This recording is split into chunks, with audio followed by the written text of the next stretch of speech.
Yes, another day. Gusto ba mo aning atong gi-edit no? Kaning chinilas nga nahimong sapatos ato ning edit no? Tara na mag-edit ta. Yes, punta ta sa CapCut no, nga apps, diri CapCut, then atong paabuton og karyot kay medyo nag-loading and then man new project. Then atong i-select kung sa atong editon kani siya mo siya no. Then man add one. Then atong pinuto ni ato ang clip, and then atong sang hawanan, then dapita. Nag-acting na siya, ato ni siyang i-split.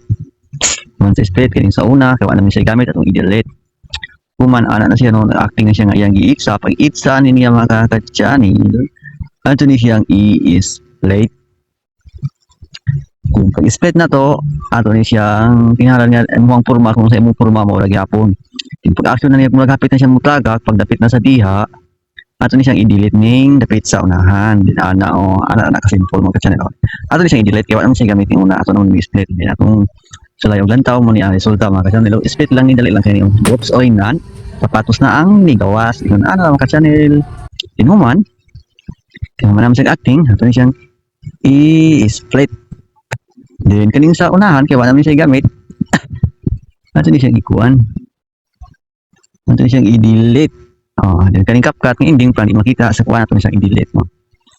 Then ato na siyang pakusgan og jutay kay medyo murag taas ra, ato na siyang ipakusgan og jutay 1.3 seconds.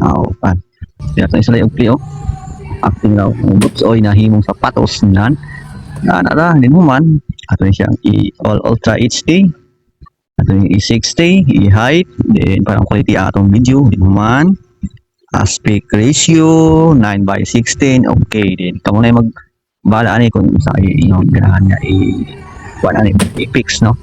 Then mura to siya, diya taman, then export the video.